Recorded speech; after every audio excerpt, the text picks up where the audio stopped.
Hey, everybody, welcome to episode 388 of the Running Rogue podcast. This is your host, Chris McClung, here with co host James Dodds. James, how are you today? I'm doing well. I'd say thawing out is the word of the week. It is. Did you survive the freeze? Yes, with no issues or blips. Lucky for me, it landed on, I guess, was it Saturday through like Monday? Right. And so there wasn't like a high need to drive during that time. Plenty I could do at home. Yeah. So safe and sound for me. What about you guys? Stay warm? Yeah, it was all good. I think, Texas is not known for its ability to withstand extreme temperatures or ice or snow. I think fortunately for us, not just me personally, but for the city, we ended up with more sleet than freezing rain, which is what they anticipated, which meant fewer branches breaking, fewer power lines failing. So it seemed like for the most part, everybody kept their power through this one, which was a pleasant change from the last big freeze that we had. And so I think that made it pretty palatable. And it was only about 48 hours that we were below freezing. No big deal. You do start to get a little stir crazy, and it makes you wonder how we stayed inside for 3 straight years. Oh, yeah. But we managed through the weekend. We made it. I did have a little spill. I went for a run on the Greenbelt on Monday, venturing out, thinking that trail would be good because the roads were still a little bit dicey.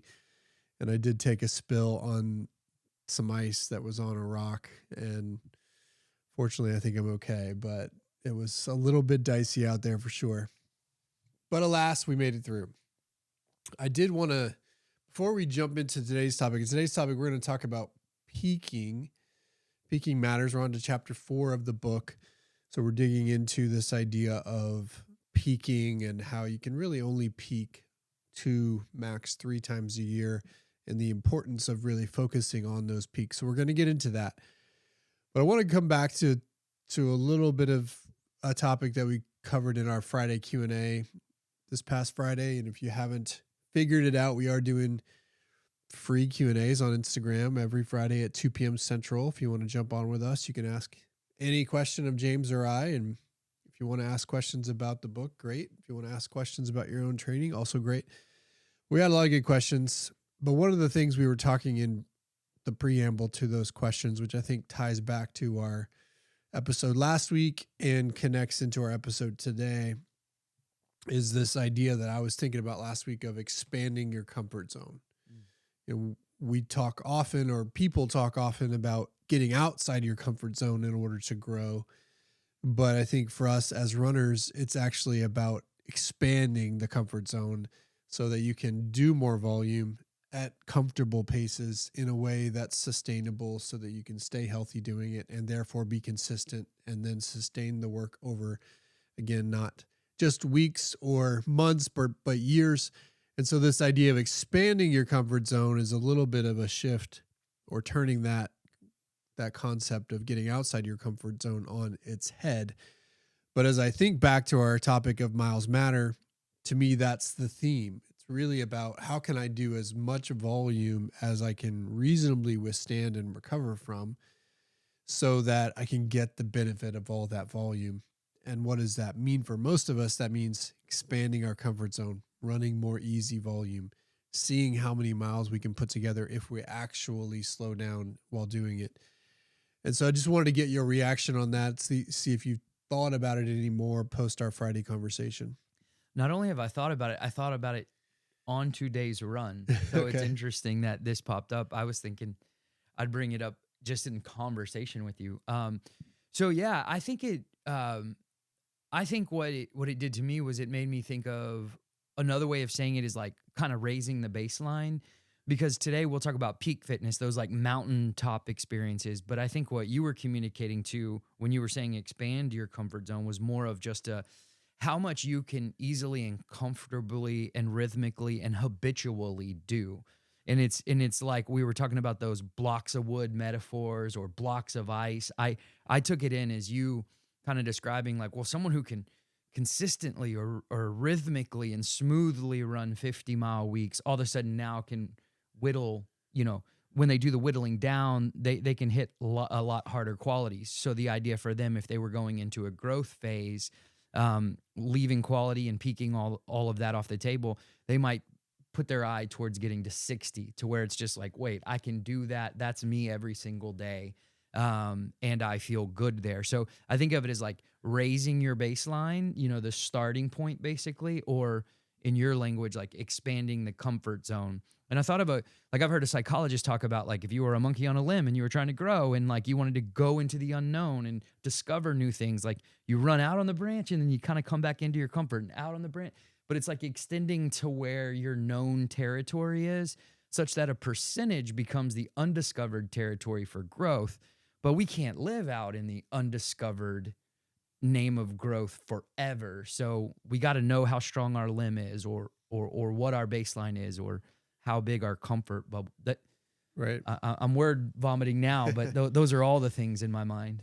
Yeah, and that's the mentality I think people should have, because regardless of where they are, if they're at 10 miles a week now or 20 miles a week now, there's perhaps this perception that they can't do more, or that doing more is going to be onerous or cumbersome, or will break them down, or will cause undue fatigue that will prevent them from being able to sustain it. But a funny thing happens when we slow down and we step into that next tier of work, is the body adapts. Again, assuming we do it the right way, assuming we do it the slow and easy and gradual way, the body adapts, and then suddenly it becomes normal. And then suddenly you're looking back at 20 miles a week, if you've built to 30, and you're like, oh man, I did it. Mm-hmm. I did it. And now I'm looking at 40 thinking that could be cumbersome, but I've got a little more confidence, and so I can start taking steps towards that. So it's this gradual, methodical expansion, which is led by the easy running, that allows you to get to a place where the body will adapt. And I've actually found, when I've done this the right way, that the body actually starts craving more. Mm-hmm. There becomes this hard to pin down or hard to put words on it, but this thing where the body actually is telling you, I want actually more of that, because we are creatures that were meant to move. We're aerobic creatures. Our ancestors did, subsistence hunting, where they're going out and chasing deer until they fall apart, right? Mm-hmm. And so it's in our DNA to want the volume, but we've created a world where we don't need it necessarily to survive. And so I find that when we step into those spaces, suddenly the body starts wanting it more and craving it, and then it starts to feed itself, and then you can do more and do it in a sustainable way. So it's just a little thought process to put, I think, out there for people who are worried or concerned that they can manage increased volume, or thinking that it's going to tear them down, or it's going to cause them to suddenly break. It won't. Again, if you do it in such a way that it's really easy, the body's going to adapt. Those boundaries that you see will suddenly start to expand. And then before you know it, you'll be at that next tier of volume, and you'll be thinking, I feel pretty good. Mm-hmm. Can I do more? So a thought process for those out there, a little nugget you would have gotten on the Friday Q&A if you were there, but one that I wanted to bring back here, because I think, again, it touches on the miles matter topic from last week, about how do you actually get to increase volume in a sustainable way. And then I think it segues us into today's topic, which is peaking matters, because if you've established that big foundation like we've talked about, then you set yourself up for the higher peak. Mm-hmm. And a part of staying in your comfort zone and doing it in a way that's sustainable is not trying to peak too much or too often or too quickly. You have to do it methodically and with the eye on the prize, so to speak. 2, max 3 races a year that you're circling on the calendar as the ones that really matter. And so it's actually, as you think about getting to that peak, you're doing it in a way that is manageable and sustainable, because you have the big foundation and because you're methodical about getting to the peak. You're climbing to that peak, not in a rushed way or in a way that causes you to skip steps or causes you to overwhelm the body. You're doing it in a methodical way that allows you to get to the best peak you can in that given window of time by mostly staying in your comfort zone. And then suddenly you can step outside your comfort zone, perhaps on race day when it all matters. It actually makes me think about a little bit about, I don't know if you've followed any of this hubbub about Alex Honnold climbing this skyscraper in Taipei. Have you seen any of this? Only that he did it. I didn't follow. Okay. So we watched it. It happened to be Saturday night when the world was freezing over. So we were home, no soccer games, couldn't go anywhere. And so me and my wife and our 3 kids sat down and watched this live stream of Alex Honnold climbing without ropes a skyscraper from the bottom to the top, over 100 stories, 1,700 feet of climbing all the way to the top spear of this skyscraper. And he made it look so easy. Obviously there's danger, but for him, the danger probably by the time he did it was almost zero because of his history. And what looks scary to us and crazy to us is actually not crazy at all to him. It was actually very much in his wheelhouse, very much in his comfort zone. And so that's kind of the analogy I want to draw here is you're trying to make the hard look easy by doing the work consistently. And if he didn't have 35 years of climbing experience, then that would have been an exercise that would have been dangerous or outside his comfort zone in a way that would have been reckless. But with 35 years of experience and then all the preparation he put into that individual event, he could do it without really even breaking a sweat and probably never at any point feeling like he was in danger at all. And you kind of got that sense. It looked scary from our vantage point, but it wasn't really because of all of his work and preparation. And I feel like that's a good corollary to bring into this conversation, which is that the idea is we're trying to get you to a point where you can do exactly what you're trained to do without having to take big leaps. And to do that, you need to peak appropriately. So that's my segue. I'll pause there, see if you have any comments before we get into the structure of this conversation on peaking. I don't know that I need to make too many because I think you set us up so well. But when you were describing it, my palms got sweaty again because I did see the part where he was pretty much like he was like 98% of the way, and he put his leg in and he leaned back and he was putting chalk. No hands. And the commentators were like, "Oh, he's messing with us now." And my palms got sweaty again, just you bringing the memory back. Yeah, he did a bat hang. They call it a bat hang, where he hung by one leg, put his hands behind his back to get chalk on his hands before he finished. And yeah, he was about, at that point, probably 15 feet from the top. Yeah. And what looked terrifying, but for him probably was the most secure way to do it in the moment. Yeah. And to your point, you had said like without his 30 years of experience, it's like, without all that experience, it actually would have literally registered as impossible in his mind. And that carries over here too. You know, athletes can think in their head, I could never be someone that ran 60 to 80 mile weeks, or I never thought I could, break 3 hours or 4 hours or whatever barrier it is.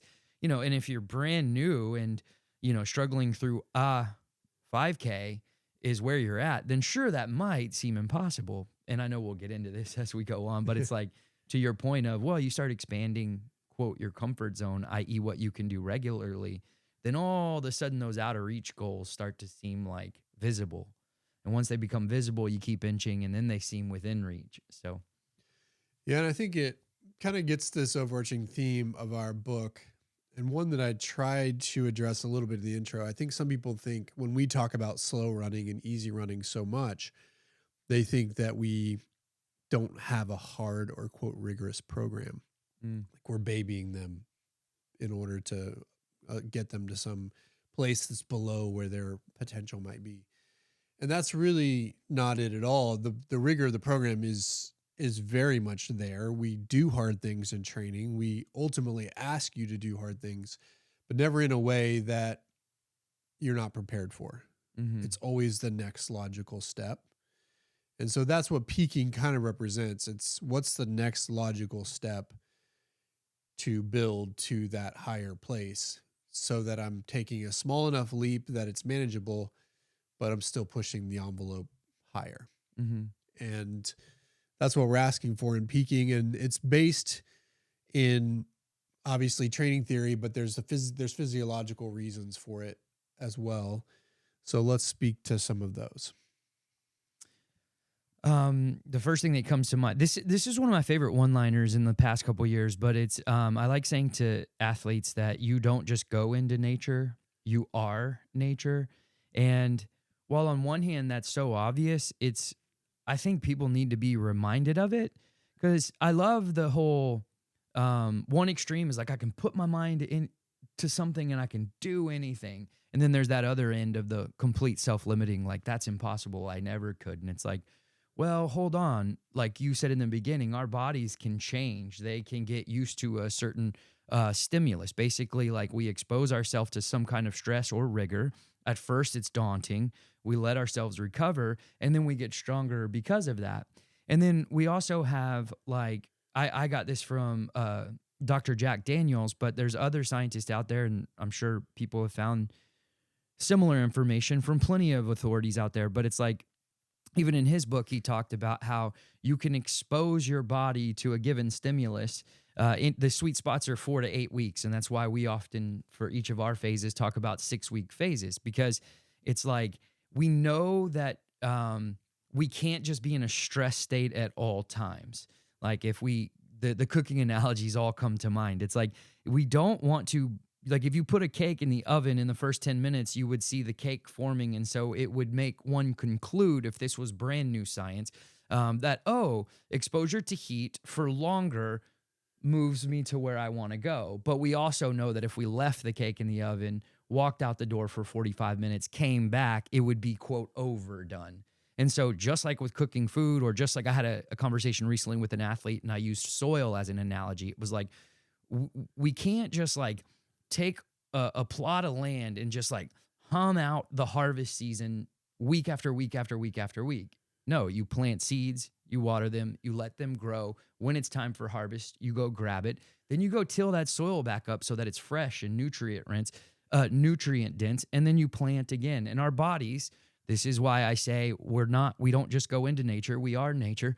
Guess what? Our bodies work similarly. We can't be in that high heat, high stress, always harvesting phase at all times. We have to take the rules of science. And that's why I started bringing up Daniels, where he's like, all right, if you expose yourself to a stimulus for less than 4 weeks, well, you may not get the full benefit from it.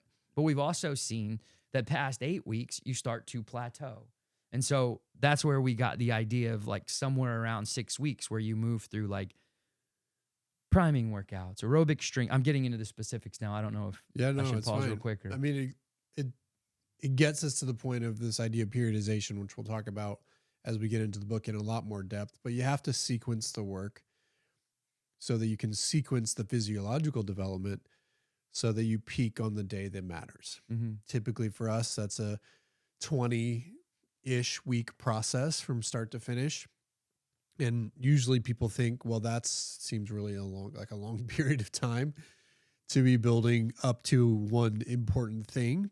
But that allows you enough time to work all those different phases so that you're stacking the cake, building the pyramid, again, whatever analogy you want to use, in a way that makes sense so that you peak when it matters. And if we talk about the physiological parts of that, what are we doing? And I'll just reference the phases for a second. We start with the base phase, or the priming phase is another word we use for it. Then we go into the aerobic strength phase. Then we go into the race specific phase. Then we taper. So what are we doing across each of those phases physiologically?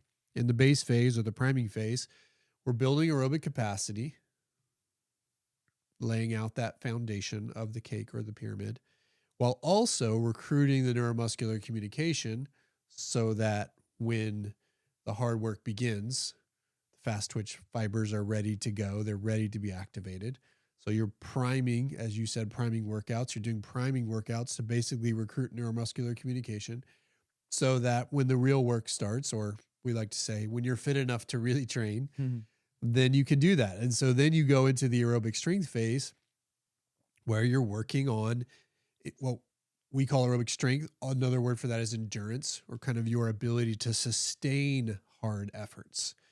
And we We also at that time will build literal strength by doing hill work. So you're actually building muscular strength while also building aerobic strength or endurance during that phase, because that's the natural next layer of the cake.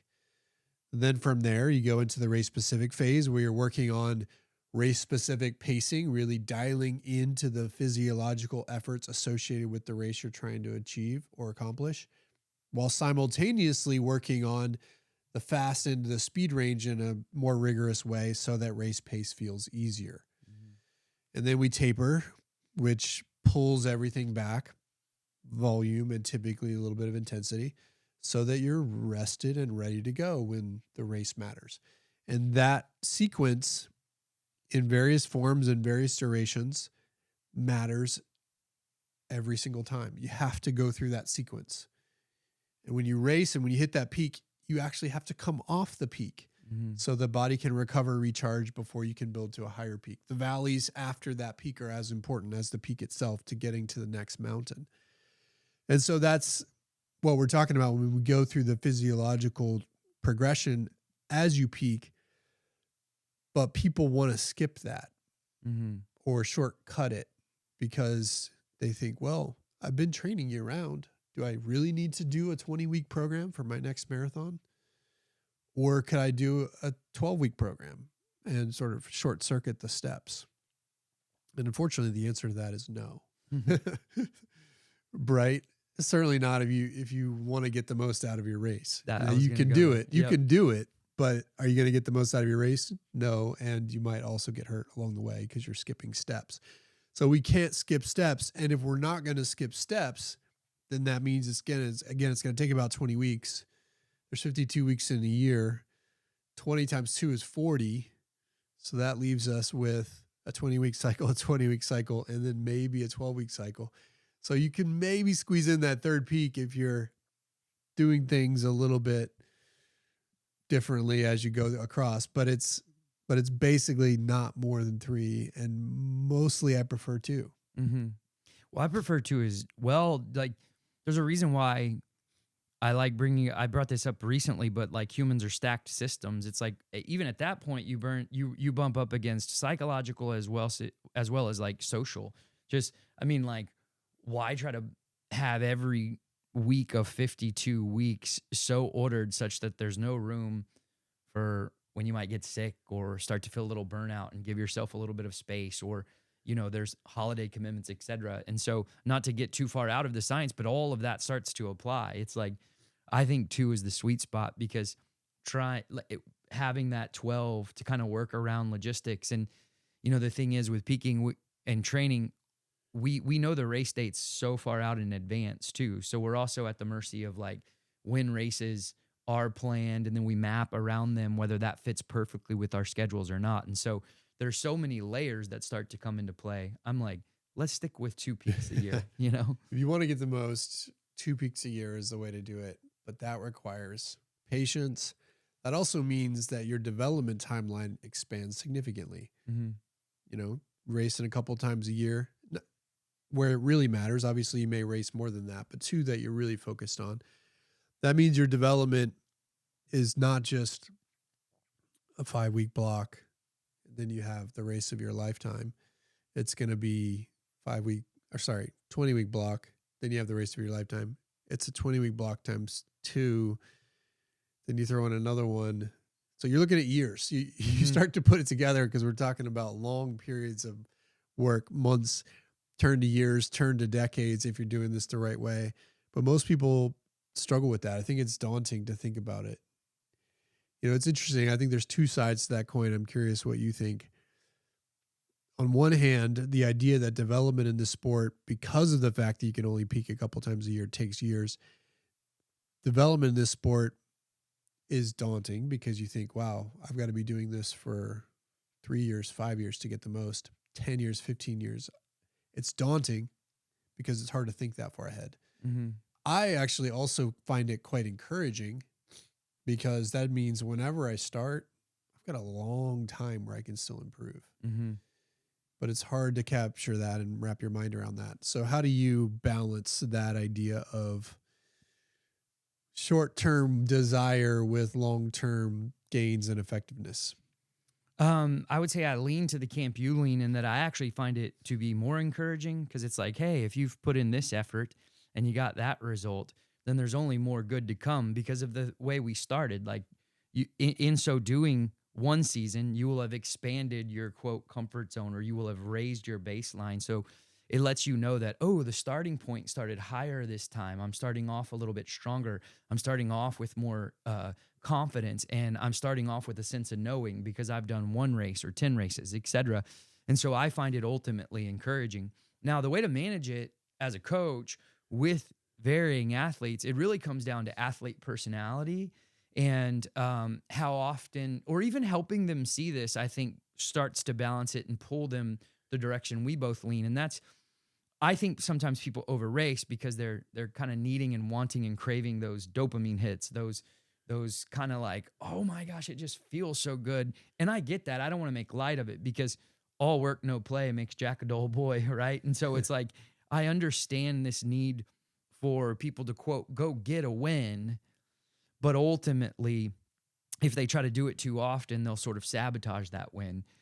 So in managing that, gosh, it comes out of me in a variety of different ways because if I see someone who's got a higher proclivity towards excitement and kind of fun things, well, then I think there's part of a strategy in just trying to, one, help them identify that in themselves and acknowledge it and say, like, okay, I think you want to schedule in an extra one or whatever. Or if, to back to your question, to center it more on your question, if they're thinking like, oh gosh, that's going to take forever or whatever, I'm going to be so discouraged, then it's selling them on the idea of like, hey, okay, well, like no matter where we want to go, there's a capital A and then there's that capital B at the far end. And that's like where A is where I'm at and B is where I want to go. But reminding him that little A's to little B's all along the way are those incremental steps that we take to get there. So that's when we start trying to like gamify things to keep them interested if they lean that direction where they're constantly wanting some kind of win. Um, so it really comes down to the personality that I'm working with in order to quote manage that dynamic. Yeah, but you do end up with a lot of people that start the sport that are eager, that want to get it all right now. Mm-hmm. And depending on the personality, you have to help them breathe, be patient, think long term, even though that can be hard. But it is an important part of this concept because, again, regardless of when you start, you can continue to get faster from that point for 15 up to probably about 20 years of continuous work if you're doing things the right way. And to me, as humans, that's pretty exciting.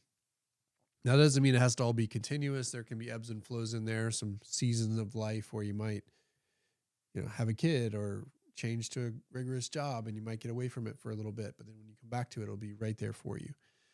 And so that's one thing we encourage people is just think long term.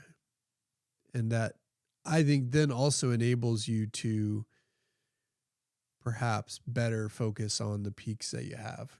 So you can optimize and maximize those opportunities when they do come. But there's a lot of fear in that. Yeah. There's a lot of fear in that. So what do you think? What fear does it bring up when people think long term? Well, I think it can create self-doubt for a lot of personalities. I would guess that half of people probably fall in this bucket. But without having exact data, et cetera, I know there's a good number of people that it's just, they'll doubt themselves. It's sort of like you get a string of 3 weeks going and you're proud of yourself. People naturally, not anytime, but for a lot of people, when a good thing happens to them, they instantly think, when's the other shoe going to drop? Like, it's a natural thing just to be human. There's so much out of our control. So it's easy for, I think it's more psychological at this point. It's less physiological because physiologically, we already know that, yeah, you expose it to the stress, you'll adapt, eventually you get stronger. So our body's actually showing us that, no, the more you do this, the better you get. So I think it's more psychological that just people are like, I don't know how long I can maintain this, or there's so many variables at play. And then there's just good old fashioned impatience. Like you said, when someone starts out, it's pretty scary for me often because I'm like, man, that's when they're the most motivated, but they're the least developed, right? And so they'll go do something wild and then overstress their system and then face a big setback. So I think it's fear, self-doubts, There's also this idea that, well, it's an insecurity around when you get to that feeling like you're fit and you're ready to peak and you know you've got a result in front of you or you get that result, then there's this idea that you want to hold on to that and Mhm. you don't ever want to let it go. So there's this fear that it'll never come back. Mhm. And that goes with this ebb and flow of peaking. I mean, I've had just had some runners finish Houston earlier this month, and they're in there. We do a 3 week recovery protocol, and they build back gradually with some easy volume over 3 weeks, as you should if you've just run a marathon. But inevitably, you feel completely out of shape while doing it. You went from just running, in many cases, for those that ran Houston this year, a PR, a big PR. I have one, first Boston qualifier who was struggling on 3 mile easy runs right now, Mhm. wondering where did all the fitness go? Mhm. And so then there's this fear that you'll never get it back. And you have to have faith that that recovery process, that detraining is an important part of your body's ability to readapt, then to build to a higher place. But it's hard to overcome the fear that, hey, maybe it'll never come back Mhm. if it went that quickly.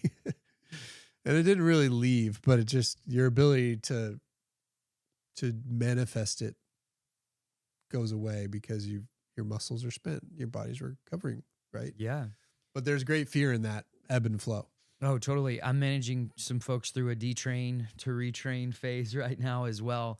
But your body starts to go heal itself. And then, yeah, there is, again, back to that that fear or that psychological, like, oh man, like it takes a lot of work to get up a mountain. So no one ever wants to leave it because it's sort of like they know how hard the climb is. Right. And so I can relate to that.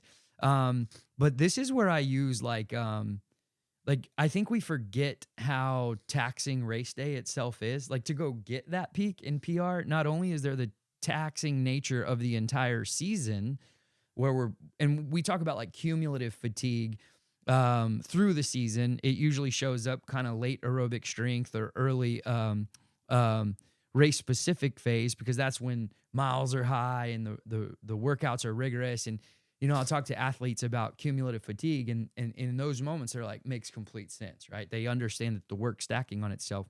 Well, then zoom out just one layer more, and it's like there's the cumulative fatigue of the whole season and the race, and so we know we have to come down. But when it's hard to go through it, that's when I like to think of like fighting analogies because when you look at UFC fighters and stuff, even the guy that wins is often like, or Rocky's a great example, like the Rocky one where he's beat to a pulp and like it's some inspiring movie, and yet he looks like he's just run over by a train, right? And yet we know all of that heals if you give it the time to heal.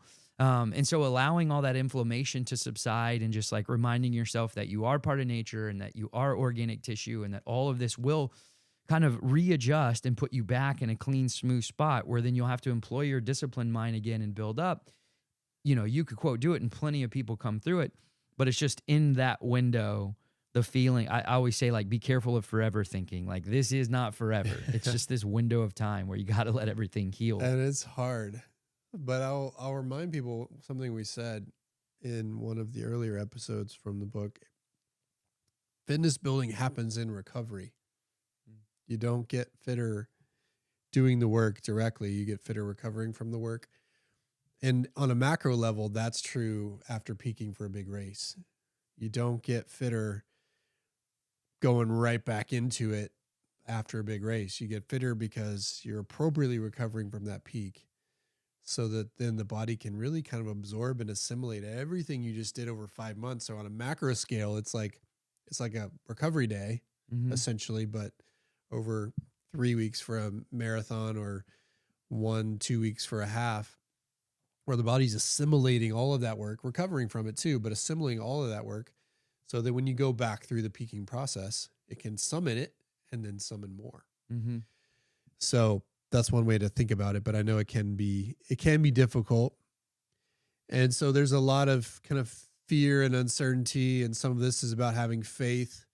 But then the next question kind of becomes, well, how do I peak appropriately? And can I peak too soon? Can I prevent this idea of peaking too soon? And so throughout a training cycle, you're going through this periodization process where you're always riding a fine line, Mm-hmm. and you can easily go over that line and overdo it, peak too soon, feel like you've raced before the big race. And that's something you have to be cognizant of. And one way I like people to think about this, and the short answer is yes, you can peak too soon. We'll talk about what that looks like here in a second. But what does it look like to peak appropriately? I want to cover that first, which is that peaking appropriately means measuring your work, measuring how you control your work, measuring how far you are from the edge as you go through the phases of training, so that it's not until really you get into that race specific phase, maybe even only the final 3 or 4 weeks of that race specific phase, where you're truly tiptoeing to the edge. Mm-hmm. The rest of the time, you're staying away from it. And I have a whole episode on this. I think the idea of peaking is both a physiological response to the training, meaning some of it's programmed. Naturally, the training gets harder as you go. And so as it gets harder, the body kind of heightens its awareness and understands that there's something bigger coming because you're building to this peak. So there's part of it that's programmed, but then there's part of it, to me, that's a choice. Mm-hmm. You get to choose and decide how close to the edge you go. And the goal in the base phase, in the aerobic strength phase, is to stay as far away from the edge as possible. When in doubt, choose easier paths. Mm-hmm. Go slower on a rep. Go fewer reps. Take the conservative choice whenever you have it in those first couple of phases of training. Then you get into that race specific phase, and maybe even at the beginning of that, you're starting to still make some conservative choices. But when you get to that final 3 or 4 weeks of that phase where everything's coming together, you're doing your hardest workouts, your biggest mileage, that's when you can tiptoe to the edge and say, okay, for these 3 or 4 weeks, I'm going to be dialed in. But only for those 3 or 4 weeks before you taper.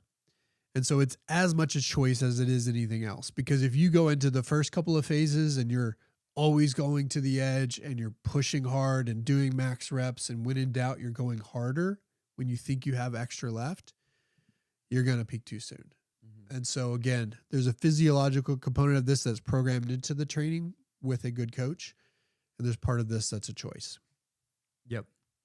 And that's also how we go about not only planning those quality workouts, but also like quality long runs, because all of that's going to signal to the body, hey, the peak's coming. Like, this is the peak now. And so we do it. We come out of that. When we taper, our body starts to repair. So we're our freshest and healthiest on race day. Because in my mind, I'm like, I think it's easy to translate to an athlete that you run your best race when you're your freshest and healthiest, right? Assuming you did all your training. And so that helps explain the taper. And then it's just, I feel like, again, to quote Lydiard, like it helped me understand it so cleanly, at least on the baseline level, when I learned to look at the race day and work backwards. Because then the argument made sense. It was like, if I'm going to do 26 miles at this pace, well, I'm going to need to be fresh and healthy. And before that, I want to know I've done my hardest work. I've hit my fastest paces. And we know I brought up the 6 weeks earlier, so we have about 6 weeks of that. Well, how do I know I can hit my fastest paces? I need those 6 weeks of aerobic strength. I need to know I'm strong enough to hit those. Well, how do I know I'm ready for aerobic strength workouts? Well, I need to make sure I've been primed, i.e. I have a good base. And so it's like, right, running it backwards. I know I was repetitive, but like running it backwards almost helps it just go, oh, I don't know why that feels so obvious now. And then on the front end of the program, you can trust it a little more and patiently pursue that peak. Right. Yeah, but it's hard. It's hard to stay patient throughout. I think it also takes practice, kind of knowing where your line is as you execute on these training programs. But there will be signs. So what are the signs that someone is peaking too soon, or maybe going a little bit beyond where they should be as they approach that peak?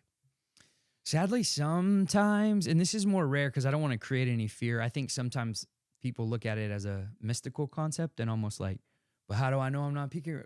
So I brought that up, even though I'm about to create a little bit of it. But every now and then, and I'm talking like less than 5% of the time, you start to see like this burnout come over people, and they just sort of have lost their edge and lost that ability to quote make the choice and push, because they're just kind of burnt out. And it's like, wait, well, we've still got those 4 healthy weeks. It's, you know, I always try to meet people where they are, so I want to give them the benefit of the doubt. And maybe it's like, well, hey, we were asking you if you're controlling the aerobic strength phase and in those workouts, and were you on top of it?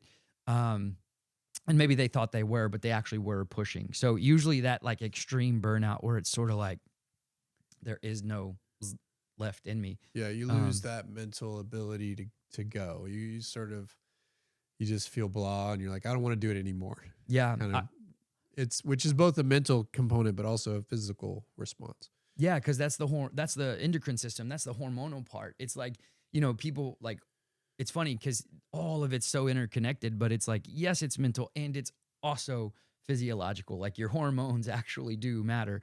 And that's one way to know. I call it the molasses glaze, because it's almost like that sort of dark, dim light fades over what you see in a slow like manner. Right. There's classic like niggles and naggles where it's sort of like, dang, I felt really comfortable at those paces, but now everything's starting to quote break down. And then of course heart rate, like resting heart rate is the biggest. Just I'm not one that's into like gear and gadgets very much. I have my Garmin and that's about it. But where was I going with that? Oh, just knowing like if you're waking up and it just feels like most people may not know what their cortisol levels are, but they do know if they feel like they wake up in a stress state like regularly.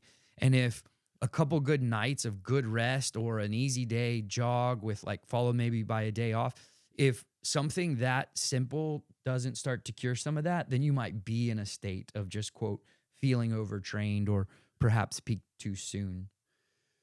Yeah, and I think oftentimes, I mean, going back to resting heart rate, I mean, it'll be visible there, and we give other metrics in the book that you can look to if you are into the data and into tracking everything. But I think resting heart rate is one of the best ones. Generally what I observe with resting heart rate is that you'll see as you get fit, you'll see a natural decline in resting heart rate as you get fitter. So that's normal. But then when you're in that really heavy phase of work, you might end up seeing that your overnight resting heart rate might be 5 beats north of what you would expect it to be because of all the rigor of the work and the repair that's happening inside you overnight. But if it goes beyond that to 10 beats higher than normal, or even 8 beats higher than normal, that's a sign that, hey, we've overstressed the system. And so it Mhm. can be an early warning sign. The bands and the rings, Aura rings, and all those things, they use some of these data points that we talk about in the book, resting heart rate variability, to indicate whether or not things are going haywire in the system. And so those are all early warning signs for, I've run myself ragged and I've peaked too soon. But I think oftentimes those pair with general feelings of fatigue, lack of motivation, workouts that are consistently going poorly, not one bad workout, because that happens, but we're talking 2, 3, 4 workouts in a row that aren't going well, recovery days that just feel like an absolute slog. There's a coach I won't mention by name, but they talk about this idea, or have talked about this idea on social, about how marathon training, at the end of it, you should be falling asleep in your cereal. That's how hard it is, Mhm. in the final phase of training. And I just don't fundamentally believe that. I think if that's the state you're in, you've actually pushed it too far. Mhm. Like, you should be feeling like you're worked and definitely tired and fatigued at times, but you should have total control Mhm. over what's happening. And if you're falling asleep in your cereal, if your resting heart rate's out of control, if you're lacking in motivation, then that's a sign that you've overdone it. Can you come back from that? Maybe, maybe not. It can be difficult once you've kind of pushed beyond the peak, because as we've talked about, you get to a peak for a reason and then you slide over the back side of it. It's hard to go back to the top. Mhm. And so it's sort of a delicate balance if you get to that place. But usually what you need in that moment is to back way off for at least just a window of time. Call it a week, maybe a week and a half, where you're running, but you're pulling back on quality, you're pulling back on total volume. You're trying to do things that spark curiosity and interest again to get the mind going. And so it's possible you might be able to save it if you do something like that. But if you don't, then there's probably no hope either way. So you've got to at least try. But this is all an exercise in kind of learning how this works over time. And as we talked about at the top of the episode of expanding your comfort zone, most of your work should be absolutely in control. Mm-hmm. You should be staying away from the edge until that last bit of work.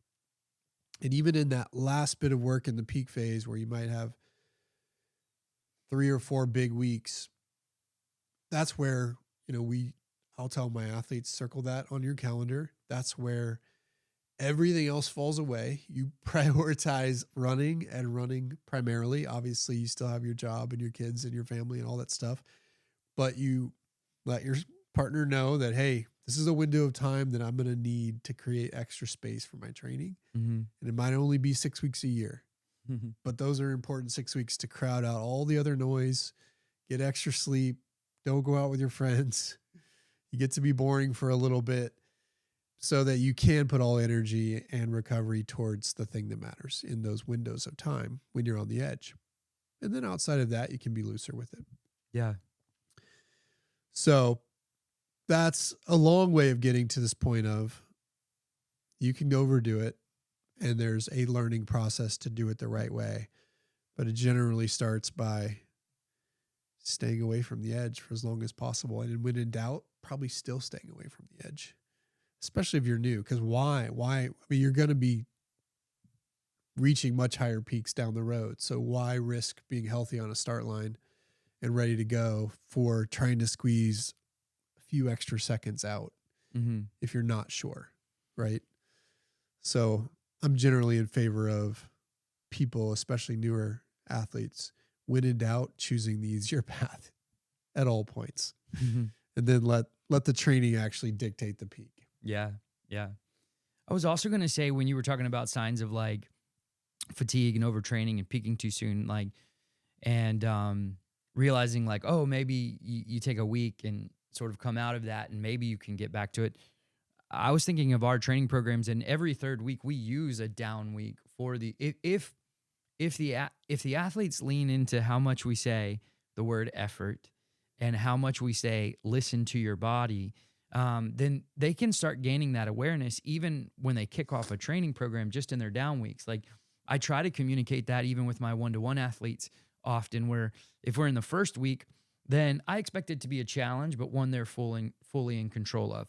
In the second one, that still applies, but I give them a heads up. I'm like, you're probably going to feel a little more fatigued this week, and you're going to try to compare to last week, and it's not going to be apples to apples, not perfectly. So if there's slight fatigue, et cetera, then that's okay. Like, you knew that was coming. So you're doing your best, but you're not, quote, going over the edge. And then boom, they get that down week, and they're going to recover, decompress, and absorb all that training.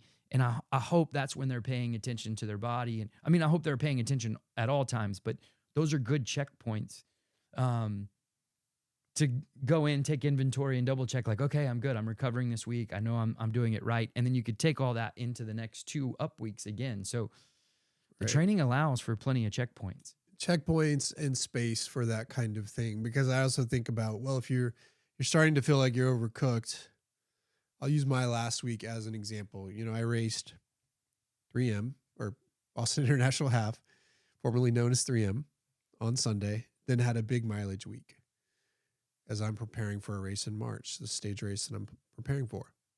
I was tired from running harder than I've run in a long time at Austin International Half. Still had a big mileage week in front of me. What did that mean? That meant those miles were slower than probably have done all training block, because that's what I needed to do in order to get in the work.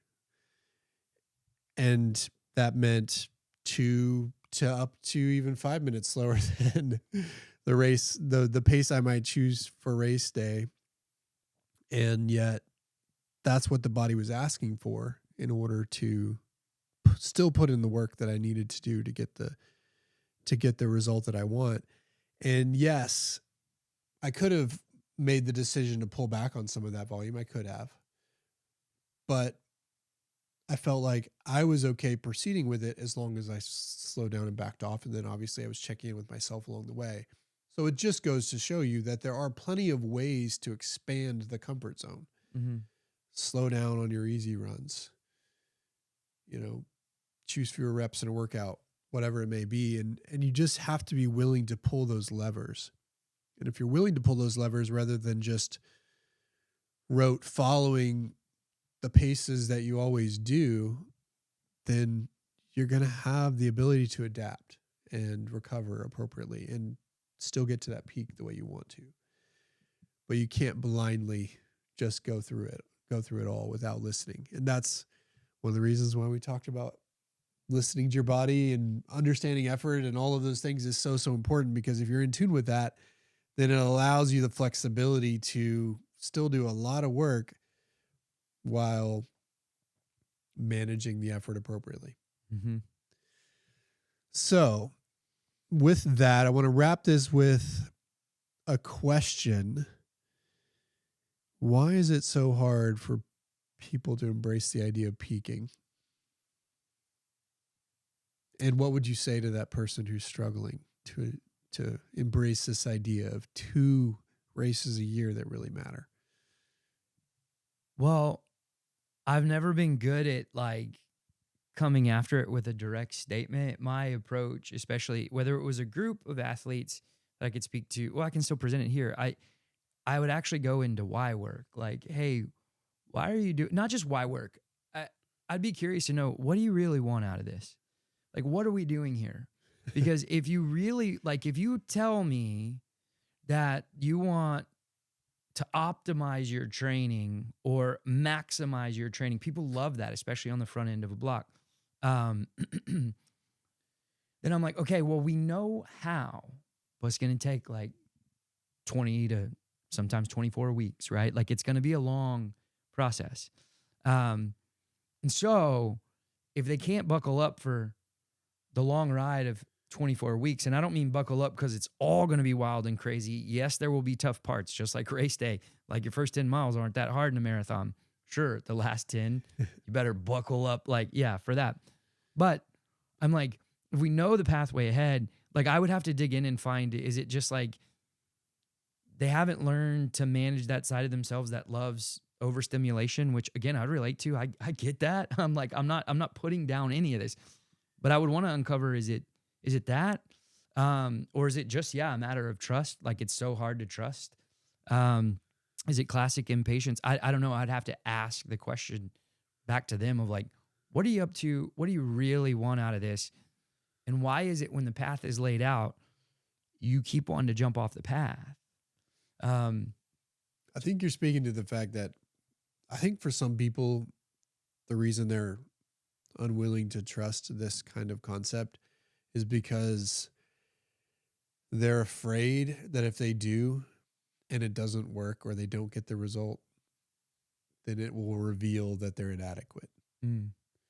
So there's this insecurity that comes with it. Well, if I put all my eggs in the basket and then the eggs are smashed in the end, does that mean I'm just not good enough? So it's a little bit of this idea of they're afraid to trust, because if they do trust the idea and the concept, exposes them to the max potentially. Mm.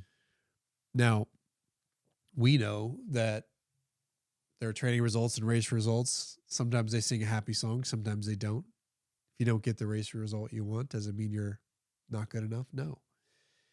So we know all of that, but I think that's part of it. It's just that inability to trust and therefore then put everything on the line, truly. And so I would ask the listener a question who hasn't yet embraced this concept. Why not give it a shot? What do you have to lose? Let's see what happens when you put all your eggs in 2 baskets this year in 2026. Because I promise you, you'll get more out of your training and potentially also more out of the results.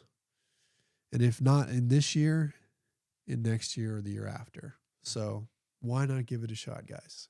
Mm-hmm. All right, we'll wrap this episode. Couple of reminders. You can get the book if you go to our Instagram page at Rogue Running. There are links in the bio if you want to pick it up. You don't have to follow along in these episodes, but we do think it'll be helpful. You can join us on Fridays at 2 p.m. Central on our Instagram page at Rogue Running if you have questions or want to ask about your own training. And of course, you can always check out our training options at roguerunning.com. So we'll wrap this one here. As always, go check us out at those channels, roguerunning.com and at Rogue Running. Until next time, we'll talk to you soon.